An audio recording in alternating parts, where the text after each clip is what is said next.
2장 1절에서 14절입니다.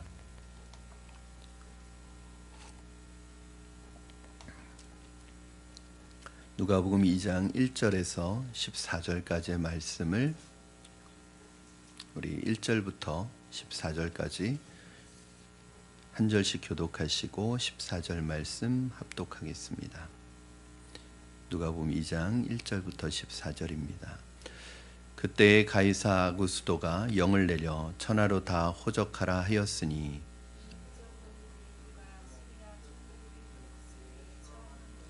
모든 사람이 호적하러 각각 고향으로 돌아가매 요셉도 다윗의 집 족속이므로 갈릴리 나사렛 동네에 유대를 향하여 베들레헴이라 하는 다윗의 동네로 그 약혼한 마리아와 함께 호적하러 올라가니 마리아가 이미 잉태하였더라. 거기 있을 그때에 해산할 날이 차서 첫 아들을 낳아 강보로 싸서 구유에 뉘었으니 이는 여관에 있을 곳이 없음이러라. 그 지역의 목자들이 밤에 밖에서 자기 양떼를 지키더니 주의 사자가 곁에 서고 주의 영광이 그들을 두루 비치매 크게 무서워하는지라. 천사가 이르되 무서워하지 말라. 보라, 내가 온 백성에게 미칠 큰 기쁨의 좋은 소식을 너희에게 전하노라. 오늘 다윗의 동네에 너희를 위하여 구주가 나셨으니 곧 그리스도 주시니라. 너희가 가서 강보에 쌓여 구유에 누워 있는 아기를 보리니 이것이 너희에게 표적이니라 하더니 호련히 수많은 천군이 그 천사와 함께 하나님을 찬송하여 이르되 지극히 높은 곳에서는 하나님께 영광이요 땅에서는 하나님이 기뻐하신 사람들 중에 평화로다 하니라. 아멘. 일상이라든지 평범함이라는 단어는 사람들에게 그렇게 인기 있는 단어는 아닙니다. 왜냐하면 사람들은 특별하기를 원하고 주목받기를 원하고 성공하기를 원하기 때문에 평범한 삶을 그렇게 좋아하지 않습니다. 어쩌면 사람들이 지금 그렇게 여유 없이 쉼 없이 그렇게 달려가는 이유도 그렇게 죽기 살기로 일하고 공부하는 이유도 어쩌면 이 평범함을 벗어나고 싶어서 일지도 모르겠습니다. 그런데 요즘에 이제 저에게는 이 평범함이라든지 이 일상이라든지 이것이 좀 새로운 의미로 다가오는데 그 이유는 하나님께서 우리를 찾아오실 때 성경 속에서 보면 성경의 이야기에서 보면 말씀 속에서 보면 하나님이 화려한 사람과 성공한 사람들에게 찾아오시는 것이 아니라 굉장히 일상의 삶에 그다음에 평범한 사람들에게 찾아오신다는 것을 알게 되었기 때문입니다. 어떤 면에서는 주의 은혜가 이러한 일상과 평범한 삶에 임하는 것 이때 이것을 우리가 기적이라고 할 수 있습니다. 그러니까 하나님의 기적이라는 것은 무엇이냐면 하나님의 은혜와 하나님의 능력이 우리의 일상 가운데 침투하고 우리의 평범한 가운데 침투할 때 그것을 우리는 기적이라고 그렇게 말할 수 있습니다. 오늘 우리가 읽은 본문 속에서는 일상의 평범한 일상의 삶을 가진 두 그룹의 사람들이 소개되고 있는데 특별할 것이 없는 그야말로 평범한 삶을 살아가던 요셉과 마리아 이 두 사람, 그리고 또 한 그룹은 그 당시에 그렇게 좋은 대접을 받지 못했던 심지어는 천민으로 분류되었던 목자들 이 두 그룹의 사람들이 오늘 등장합니다. 그런데 놀라운 것은 우리가 주목해야 될 것은 이 성탄의 기쁜 소식을 어떻게 보면 역사상 가장 위대한 소식, 가장 아름다운 소식, 가장 놀라운 이 소식이 이 평범한 사람들을 통해서 전해졌고 일어났다는 사실입니다. 이것이 바로 오늘날 이 평범함 속에 있는 하나님의 능력이라고 볼 수 있습니다.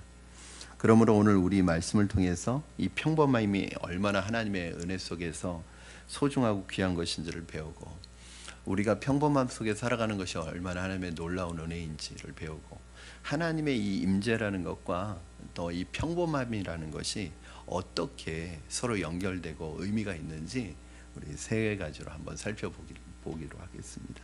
첫째는 하나님이 임하시는 하나님의 임재는 화려함이 아니라 평범함 속에서 일어난다는 사실입니다. 오늘 1절 2절 말씀 한번 같이 읽어보겠습니다. 1절 2절 시작. 그때에 가이사 아구스도가 영을 내려 천하로 다 호적하러 하였으니 이 호적은 구레뇨가 수리아 총독이 되었을 때 처음 한 것이라.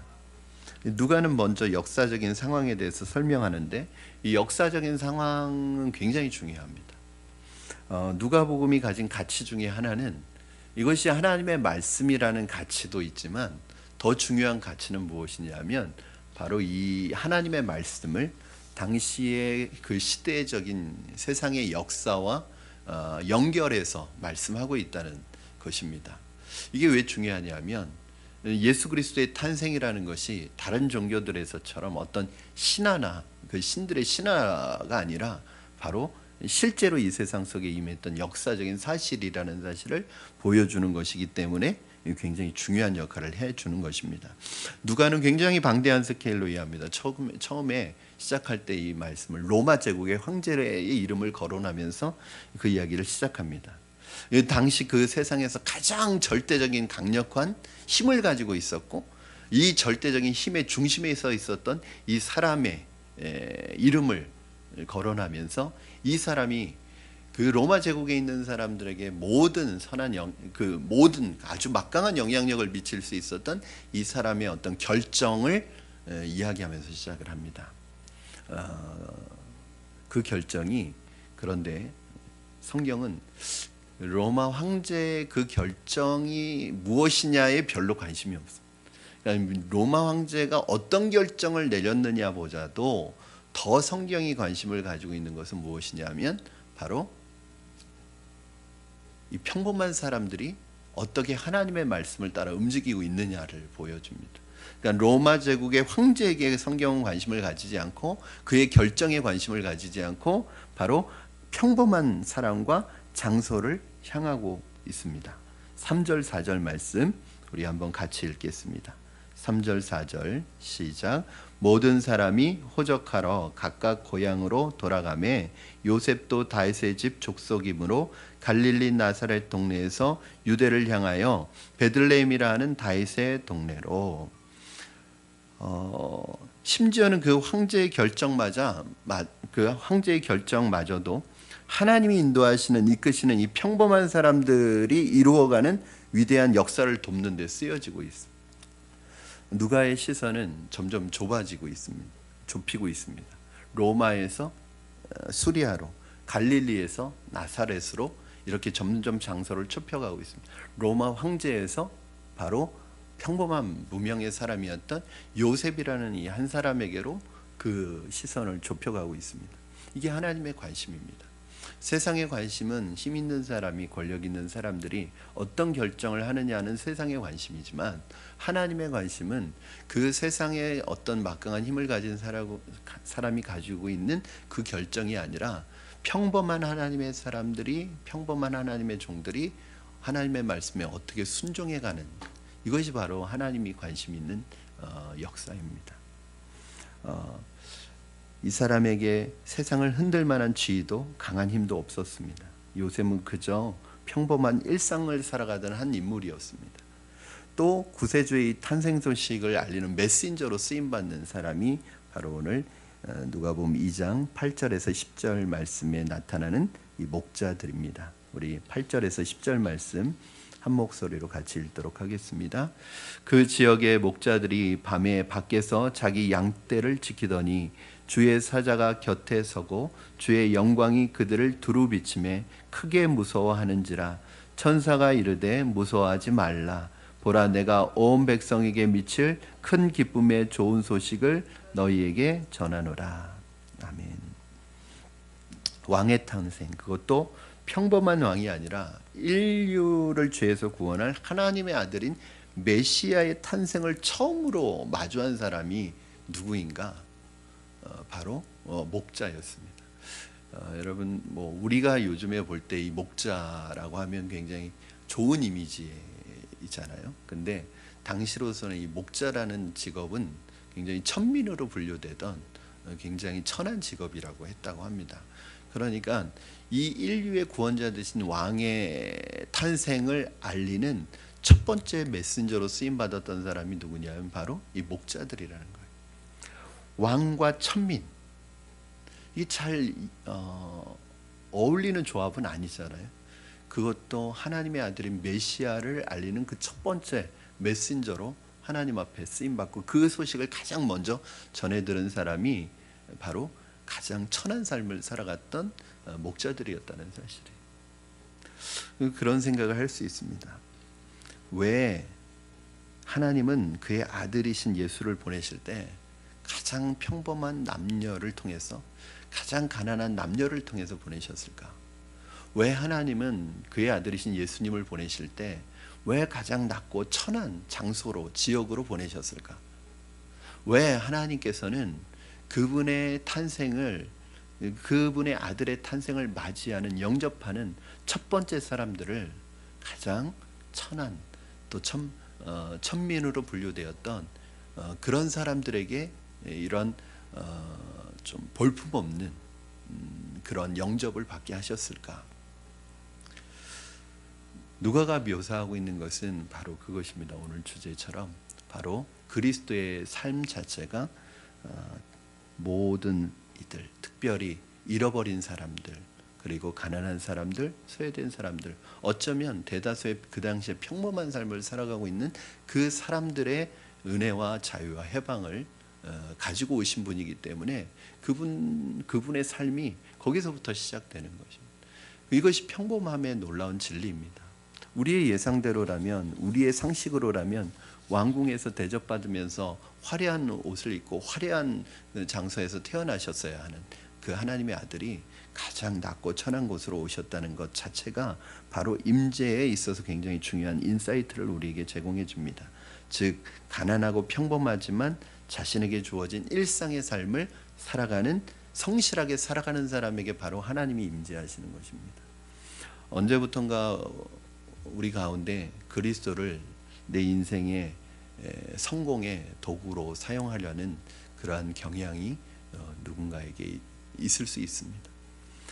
자신을 화려하게 만드는 세상적인 성공을 이루는 그 정점에 그리스도를 이용하려고 하는 사람들이 있습니다. 그런데 놀라운 것은 하나님의 임재는 그런 화려한 것에 임하지 않는다. 그 화려한 곳에 성공한 사람들에게 하나님의 임재가 임하지 않는다는 거예요. 그런데 중요한 것은 있습니다. 이 딜레마인데 성경 어디에를 봐도 하나님이 화려한 성공과 화려한 삶을 살아가는 사람들에게 임하셨다는 것이 없어요. 하나님은 화려한 것에 임하지 않고 늘 평범한 가운데 일상을 살아가는 사람들에게 임하세요. 그렇다면 그러면 이 세상에서의 어떤 성공이나 이 세상에서의 어떤 선한 영향력을 미치는 어떤 지위야 어떤 위치는 무엇인가? 여러분 그거는 성공의 도구나 수단이 아닌 거예요. 그러니까 그 자리나 위치가 문제가 아니라 그 자리나 위치에 있다고 할지라도 자신의 평범함을 잃어버리면 안 되는 거죠. 어떤 사람들은 주님이 손에 도우심으로 도구로 사용되어져서 위대한 승리를 이루고 위대한 성공을 이룰 수도 있습니다. 그런데 그 위대한 성공과 삶의 놀라운 성취를 이룬 다음에는 자신의 평범함을 잃어버리고 자기가 자기 자신의 인생의 하나님이 되는 거죠. 그래가지고 자기가 스스로 평범하지 않다고 생각하고 자신은 대단하다고 생각하고 위대하다고 생각하고 남보다 낫다고 생각하고 남보다 잘났다고 생각하는 순간 그 사람은 하나님의 능력과 임재를 잃어버리게 되는 것입니다. 사랑하는 여러분, 주님 안에서 평범하시기를 바랍니다. 평범한 나를 통해 이루시는 주님만 높여드리시기 바랍니다. 평범한 자리로 돌아오시기 바랍니다. 주님께서 계속해서 나를 통해 일하시게 될 것입니다. 내가 자꾸 스스로 특별해지는 순간에 하나님이 이루어 놓으신 특별함이 아니라 내 스스로 자꾸 특별해지려고 하고 내 스스로 자꾸 특별한 가운데 머무르려고 하면은 사실은 하나님의 임재가 내게서 떠나가고 결과적으로는 나는 하나님의 특별함 안에 머무를 수가 없습니다. 다윗의 위대함이 어디에 있습니까, 여러분?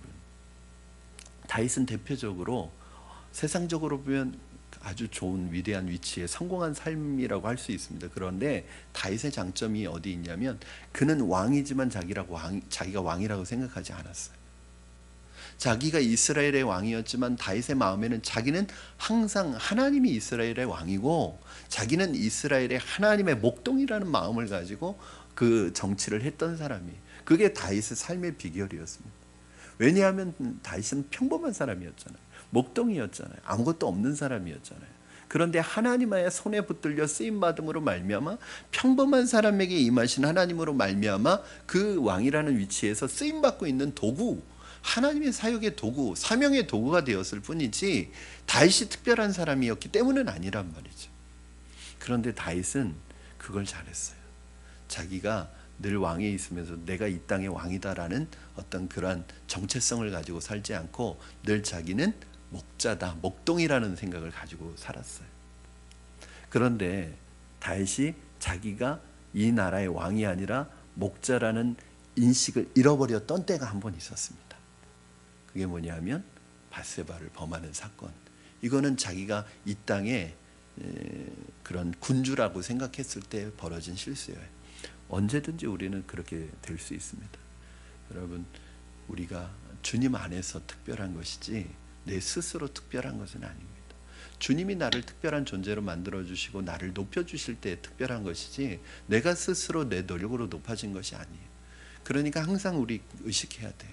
우리는 특별하지만 내 스스로 특별한 것이 아니라 하나님은 은혜 안에서 특별한 것이고, 하나님이 나를 특별한 자리에 올려놓으셨다면 그 특별함에 취하지 말고 그 특별함에 머물러 있지 말고 그 특별함 속에서 늘 평범한 자기 자신을 찾아서 평범함 속에 머물러 있어야 되는 거예요. 오늘 본문에 보면 둘째는 하나님의 임재는 새로운 힘을 만들어냅니다. 우리 4절 말씀 같이 읽겠습니다. 4절 시작. 요셉도 다윗의 집 족속이므로 갈릴리 나세렛 동네에서 유대를 향하여 베들레헴이라 하는 다윗의 동네로. 4절 말씀에 우리 시선을 모아보시기 바랍니다. 본문은 현재 로마가 아닌 그 이전의 이야기를 초청합니다. 지금 로마 황제의 이름으로 시작했고 로마의 이야기를 하다가 갑자기 그 이전 시대로 돌아갑니다. 그건 뭐냐면 다윗의 동네라는 말로 들어가요. 여러분, 다른 종류의 힘의 이야기를 하고 있습니다. 하나님의 역사 가운데서 우리의 무엇이 진정한 힘인지 알게 되는데, 그건 눈에 보여지는 역사는 로마 제국의 역사고 그 로마 제국의 힘이에요. 그러나 하나님의 힘은 어디에서 나오냐면 이 다윗의 나라, 즉 하나님의 나라에서 나온다는 거죠. 즉 로마 제국이 가지고 있는 그 힘이 아니라, 이 보여지는 힘이 아니라 다윗이 누렸던 그 하나님의 나라, 그러니까 다윗의 나라는, 다윗의 동네는, 다윗의 이야기를 하는 것은 다윗이 누렸던 그 하나님의 나라를 이야기하기 위해서입니다. 다윗은 여러분 힘이 없는 사람이었어요. 힘이 없는 사람이었지만 최고의 힘을 가지고 있었던 사람이었습니다. 그게 무엇이냐면 바로 하나님의 힘이었습니다. 누가는 당대의 최고의 왕국 로마 황제의 평범한 이 황제와 평범한 사람을 비교하는데, 바로 이 다윗의 족속에서, 동네에서 바로 예수 그리스도가 나셨다는 이야기를 합니다. 그게 뭐냐? 바로 그리스도께서 이 땅에 오신 이유를 얘기하는데 바로 하나님의 나라, 하나님의 나라가 이 땅에 오기 위해서입니다. 하나님의 그리스도가 이 땅에 오신 이유는 세상의 힘과 균형을 유지하기 위한 게 아니었습니다. 그들과 싸우기 위해서도 아니었습니다. 그들과 대치하기 위해서도 아닙니다. 하나님의 나라를, 하나님의 통치를 이 땅에 실현하기 위한 것이었습니다. 우리가 이걸 잘 알아야 합니다. 여러분, 우리가 힘을 키운다는 게 어떤 의미일까요? 우리가 힘을 갖자는 게 어떤 의미일까요? 세상적인 힘을 갖는 것일까요? 그리스도인들이 이 땅에서 잘 산다는 게 세상적인 지위와 힘을 우리들도 많이 가져서 어떤 법을 제정할 때, 또 어떤 정치적인 힘을 가지고 우리도 세상과 맞서고 세상과 대치하고 세상과 서로 힘을 겨룰 수 있는 그 위치까지 올라가야 되는 것일까요? 예수님이, 그리스도께서 이 땅에 오신 이유는 세상과 균형을 유지하기, 힘의 균형을 유지하기 위해서 오신 것이 아니라 하나님의 통치를 이 땅에 실현하기 위해서 오신 거예요. 예수님이 오셨다는 것은 이제 하나님의 나라가 임했다는 것이고, 하나님의 나라가 임했다는 뜻은 바로 그분이 통치하는 나라가 우리 가운데 오셨다는 것입니다. 여러분, 이것을 믿으셔야 합니다. 여러분의 가정에 하나님의 나라가 임하고 있습니까? 하나님의 통치가 임하고 있습니까? 여러분의 직장에 하나님의 통치가 임하고 있습니까? 여러분, 우리가 이 세상 사람들하고 서로 비교하고 힘을 겨루고 힘의 균형을 유지하기 위해서 공부하는 것도 아니고 그걸 위해서 사는 것도 아닙니다. 그냥 우리는 하나님의 통치를 받아가면 되는 거예요. 세상 사람들에게 맞설 수 있는 힘을 갖기 위해서 우리가 달려가는 게 아니에요. 결국은 세상의 힘을 교회가 많이 갖게 되면은 교회도 썩어요. 교회도 부패해요. 여러분, 그게 바로 이 정치와 종교가 유착되었을 때, 이게 하나가 되었을 때 종교가 썩는 결과를 가져옵니다. 그러니까 우리가 세상에서 선한 영향력이라는 것은 세상의 정치 권력과 힘과 세상의 힘과 돈의 힘과 이걸 많이 가져서 생기는 게 아니라, 우리에게 있어서 선한 영향력이라고 하는 것은 바로 하나님의 통치를 얼마나 받아 나가느냐에 따라서 달려 있습니다. 그러니까 우리가 세상과 경쟁할 필요도 없고 세상과 비교할 필요도 없고 세상 사람들과 우리가 힘을 대치할 필요도 없고 힘의 균형을 이룰 필요도 없어요. 그냥 우리는 하나님의 통치를 받아가면 되는 것이고 하나님의 다스림을 받아가는 것, 그것이 바로 주님께서 오신 이유입니다. 이게 새로운 힘의 원리입니다. 이게 기존의 힘의 원리를 거스르는, 여러분, 그리스도의 통치와 다스림에 의해서 오는 힘은요, 그 세상의 힘과 맞서고 비교하고 균형을 유지하는 게 아니라 그 힘을 압도해 버리는 힘입니다. 그 힘을 압도해서 그 힘이 하나님의 이 나라의 통치 안에 들어오게 하는 힘입니다. 절대 세상과 비교하면서 가면 세상을 따라갈 수 없습니다. 세상의 힘을 가지고 따라가려고 하면 세상 사람들보다 잘할 수 없습니다. 하나님의 통치와 다스림을 받는 힘이 이 세상과 대치하는 비슷한 힘이 아니라 압도하는 힘이, 이러한 힘의 방식이 오늘 저와 여러분에게 있게 되기를 주님의 이름으로 축원합니다. 마지막으로 세 번째는, 하나님의 임재는 일상을 통해 위대한 역사를 만드십니다. 하나님께서 우리에게 좋아 보이는, 화려해 보이는 물건들, 자원들, 사람을 통해 역사하시지 않습니다. 이게 굉장히 충격적일 수 있어요. 근데 사실은 여러분, 성경을 자세히 보시면 화려하고 성공해 보이는, 찬란해 보이는 그런 사람과 어떤 것을 통해서 하나님이 역사하시지 않고, 어떻게 보면 그 당시에는 전혀 드러나지 않았던, 전혀 유명하지 않았던 사람들에게 임하셔서 그 평범함을 통해서 하나님이 위대함을 나타나셔요. 그러니까 여러분, 우리가 그런 말을 잘 하잖아요. 십자가 앞에, 십자가 밑에 나를 감추어 주시고. 그러니까 어떤 설교자나 어떤 앞에 쓰는 사람들이 늘 고백하는 게, 십자가 밑에 저를 감추어 주시고, 십자가보다 내가 더 드러나면 안 되잖아요. 그렇죠? 주님보다 내가 더 드러나면 안 되잖아요. 여러분도 잘 아시는 것처럼 미켈란젤로가 처음에 최후의 만찬 그림을 그렸을 때 지금 보는 그림이 아니었다고 하잖아요.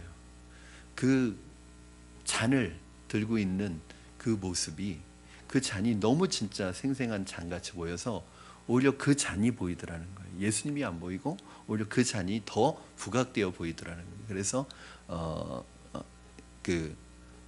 미켈란젤로가 아니에요. 다빈치가 그것을 잔을 지우고 잔이 없게 만들었다. 예수님보다 더 부각되는 것, 더 돋보이는 것이 있으면 안 된다는 생각 때문이었습니다. 사랑하는 여러분,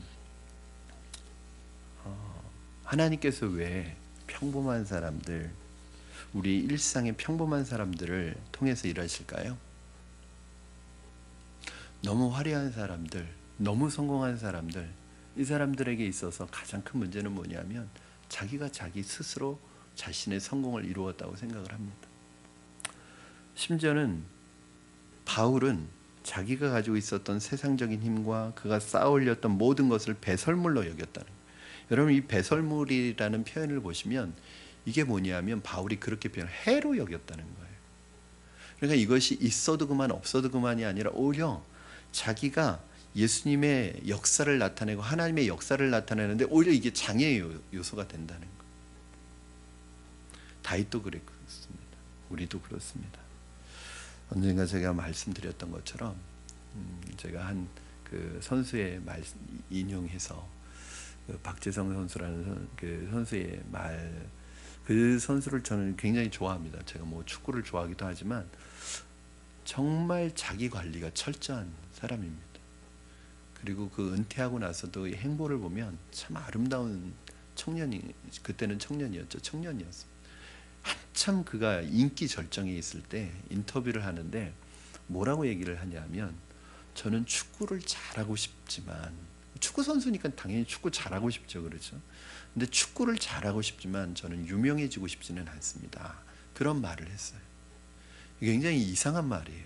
여러분, 축구를 잘하면 당연히 유명해질 수밖에 없어요. 그런데 이게 무슨 차이냐?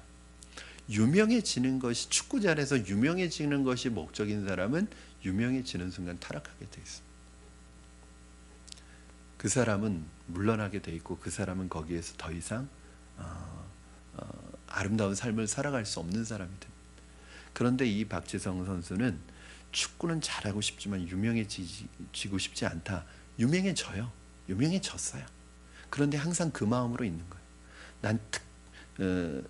내가 맡겨진 일은 최선을 다하겠지만 그 유명함이라는 이 유명함이라는 이름, 이것에 내 마음을 빼앗기지는 않겠다는 마음이 있는 거예요. 그러니까 그 유명한, 어떻게 보면 한국 선수 중에서 그만큼 유명해진 선수가 어디 있겠어요. 그런데도 스캔들 하나 없죠. 그런데도 물질이나 뭐 문제 있어서 문제를 일으키지 않고 항상 지금까지도 자기가 벌었던 모든 것을 가지고 장학재단을 만들어서 우리나라의 축구 꿈나무들을 키우는데 그것을 사용하고 있잖아요. 너무 아름다워.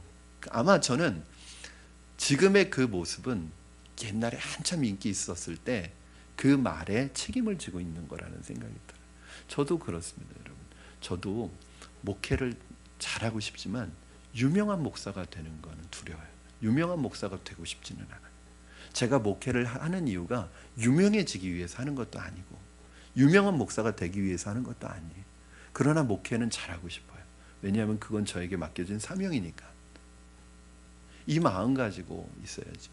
저는 여러분에게도 똑같이 부탁드리고 싶습니다. 여러분이 맡은 일을 잘하는 사람이 되십시오. 그러나 유명한 사람이 되기를 꿈꾸지 마십시오. 유명해지는 것이 목적이면 유명해지는 순간, 그 순간 하나님의 임재와 하나님의 역사는, 능력은 떠나게 되어 있습니다. 내가 다른 사람들보다 더 특별하다고 생각하지 마시고, 내가 더 잘났다고 생각하지 마시고, 그 순간 하나님의 능력은 우리를 떠나게 됩니다. 우리가 더 이상 주님의 위대한 능력을 의지할 수 없게 되기 때문입니다. 성공한 사람들의 화려함이 우리가 바라보는 목적이 되지 않았으면 좋겠습니다. 어쩌면 평범한 사람을 통해서 역사하시는 하나님의 능력을 날마다 기대했으면 좋겠습니다. 천국은 어떤 사람의 것입니까? 마태복음에 나오는 팔복을 보면은 사실은 팔복이라고 하지만 이 세상적인 복하고는 너무나 다른 거예요. 세상적인 사람 관점에서 보면 별로 받고 싶지 않은 복입니다. 가난하고 애통하고 온유하고 의에 줄이고 굶주린, 이것은 세상적으로는 복의 기준이 될 수 없습니다. 오히려 피하고 싶습니다. 그래서 이걸 피하고 싶어서 사람들은 자기의 힘으로 살아가고 자기의 능력으로 살아갑니다. 그래야 뭐가 될 줄 알고 그렇게 사는 것입니다. 그런데 오히려 그들의 삶은 복된 삶이 아니라 점점 불행한 삶으로 나아가게 되어 있습니다. 결국은 행복하지 않아요. 그런데 여러분, 이 팔복이라고 하는 것이 참 놀랍습니다. 이게 행복하지 않을 것 같은데 결국 이 마음으로 살아가는 사람들이 하나님 앞에 쓰임받거든요. 이 마음으로 살아가는 사람에게 능력이 나타나거든요. 이 마음으로 살아가는 사람들이 복을 받거든요. 그래서 하나님의 복의 누림을 경험하는 사람이 돼요. 왜일까요? 진정한 삶의 행복은 하나님의 나라가 우리 가운데 임하실 때 이루어지는 천국을 통해서 가능하기 때문입니다.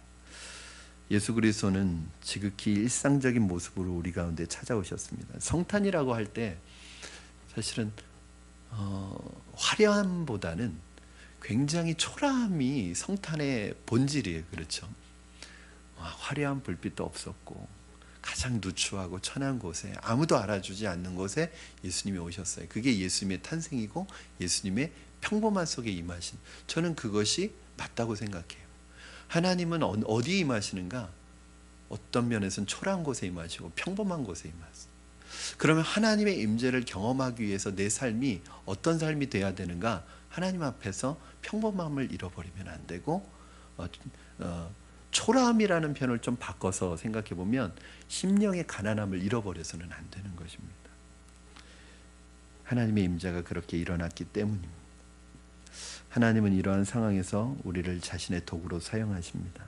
성탄을 기다리는 대림절 기간에 우리는 어느 곳을 향해 달려가고 있습니까? 하늘의 영광을 버리고 내려오신 예수 그리스도께서 바로 오늘 우리를 그 평범한 일상 가운데로 초대하십니다. 그래서 날마다 주님의 은혜 없이 살아갈 수 없는, 평범하다는 건 뭐냐 하면 모든 게 다 갖추어지지 않았다는 거거든요. 그래서 저는 저와 여러분이 그냥 이 평범한 삶을 좀 누리고 즐길 수 있었으면 좋겠습니다. 그냥 하나님 없이 의지하지 않고는 살아갈 수 없는 존재, 그러니까 하나님의 도우심 없이는 하루도 살아갈 수 없는 존재로 살아갔으면 좋겠습니다. 우리가 너무 특별해서, 너무 성공해서, 너무 가진 것이 많아서 하나님의 도움이 필요하지도 않고 하나님을 의지할 필요도 없는 그런 삶이 아니라, 하루하루 하나님을 의지하지 아니하고는 살아갈 수 없는 그러한 평범함이 우리에게 있었으면 좋겠습니다. 그래서 언젠가 제가 말씀드렸던 것처럼 주님 필요하지 않을 정도로, 주님 의지하지 않을 정도로 잘 되지 마시기 바랍니다. 잘 하지 마시기 바랍니다. 늘 주님과 함께 주님의 역사에 쓰임받는, 도구로 쓰임받는, 그것이 우리의 본질이고 사명이고 정체성인 것을 알고 살아가면 아마 평생 그렇게 하나님 앞에 쓰임받다가 주님 나라 가게 될 줄로 믿습니다. 기도하겠습니다. 이 시간에 우리 같이 오늘 주신 말씀 붙들고 합심하여 같이 기도하겠습니다. 기도하실 때 하나님은 화려한 사람, 성공한 사람, 모든 사람들에게, 유명한 사람들에게 임하시는 것이 아니라 평범한 사람에게 임하셔서 하나님의 능력을 나타낸 분이심을 우리가 고백합니다. 또한 그러한 영향력 있는 위치에 있을지라도 평범함에 정신을 잃어버리지 아니하고 그곳에서 주님을 향한 평범한 순수한 마음을 가지고 살아가는 사람들을 통해서 일하시는 줄 믿습니다. 오늘 하나님, 이 평범함을 잃어버리지 않게 하시고 평범함 속에 임하시는 하나님을 기대하게 하여 주시옵소서. 오히려 우리 안에 소망과 희망이 있습니다. 우리가 평범하기 때문입니다. 주님 의지하지 않고는, 주님의 도우심 없이는 한순간도 살아갈 수 없는 지극히 평범한 존재로 살아가게 하시고, 그렇기 때문에 하나님 앞에 쓰임받게 하시고 하나님의 특별한 은혜 가운데 거하는 우리가 되게 하여 주시옵소서. 오늘 주님께서 평범한 가운데 하나님 낮은 곳에 임하셨던 것처럼 우리도 화려한 곳, 성공하는 곳, 높은 곳을 바라보지 않게 하시고 오히려 하나님 평범한 곳, 주님의 시선으로 바라봐야 될 곳을 바라보는 영적인 눈과 믿음의 눈을 가질 수 있게 하여 주시옵소서. 성탄절을 기다리는 이 대림절 기간에 우리의 마음이 주님의 마음을 닮아갈 수 있게 해달라고 우리 이 시간에 주신 말씀 붙들고 믿음으로 기도하며 나가겠습니다. 살아계셔서 역사하시는 하나님 아버지 감사합니다. 오늘도 하나님 우리의 평범함이 주님 앞에 아름답게 쓰임받기를 원합니다. 세상의 화려함과